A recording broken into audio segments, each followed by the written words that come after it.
जय सनातन दोस्तों, आज हम शिव पुराण के प्रथम खंड शिव पुराण महात्म्य के दूसरे अध्याय का पाठ करने जा रहे हैं। तो चलिए प्रारंभ करते हैं। दूसरा अध्याय। देवराज को शिवलोक की प्राप्ति। चंचुला का संसार से वैराग्य। श्री शौनक जी ने कहा, आप धन्य हैं सूत जी, आप परमार्थ तत्व के ज्ञाता हैं।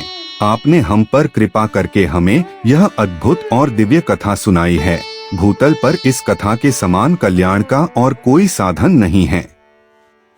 आपकी कृपा से यह बात हमने समझ ली है। सूत जी, इस कथा के द्वारा कौन से पापी शुद्ध होते हैं? उन्हें कृपा पूर्वक बताकर इस जगत को कृतार्थ कीजिए। सूत जी बोले, मुने, जो मनुष्य पाप, दुराचार तथा कामक्रोध, मद, लोभ में निरंतर डूबे रहते हैं, वे भी शिव पुराण पढ़ने अथवा सुनने से शुद्ध हो जाते हैं तथा उनके पापों का पूर्णतया नाश हो जाता है। इस विषय में मैं तुम्हें एक कथा सुनाता हूँ। देवराज ब्राह्मण की कथा।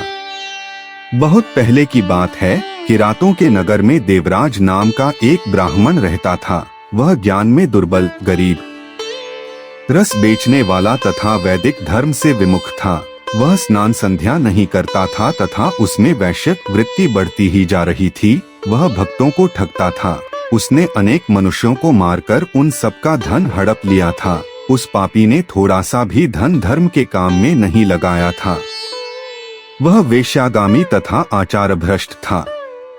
एक दिन वह घूमता हुआ दैवयोग से प्रतिष्ठानपुर झूसी प्रयाग जा पहुंचा। वहां उसने एक शिवालय देखा जहां बहुत से साधु महात्मा एकत्र हुए थे।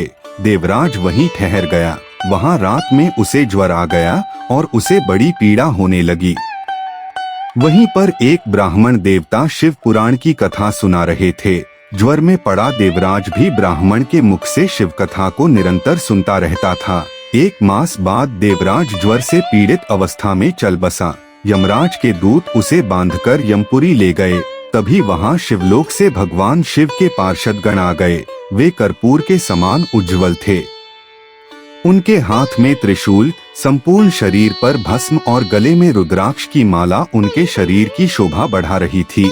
उन्होंने यमराज के दूतों को मारपीट कर देवराज को यमदूतों के चंगुल से छुड़ा लिया और वे उसे अपने अद्भुत विमान में बिठाकर जब कैलाश पर्वत पर ले जाने लगे तो यमपुरी में कोलाहल मच गया, जिसे सुनकर यमराज अपने भवन से बाहर आए। साक्षात रुद्रों के समान प्रतीत होने वाले इन दूतों का धर्मराज ने विधिपूर्वक पूजन कर ज्ञान दृष्टि से सारा मामला जान लिया। उन्होंने भय के कारण भगवान शिव के दूतों से कोई बात नहीं पूछी। तत्पश्चात शिवदूत देवराज को लेकर कैलाश चले गए और वहां पहुंचकर उन्होंने ब्राह्मण को करुणावतार भगवान शिव के हाथों में सौंप दिया। शौनक जी ने कहा, महाभाग सूत जी, आप सर्वज्ञ हैं। आपके कृपा प्रसाद से मैं कृतार्थ हुआ। इस इतिहास को सुनकर मेरा मन आनंदित हो गया है। आथ भगवान शिव में प्रेम बढ़ाने वाली दूसरी कथा भी कहिए।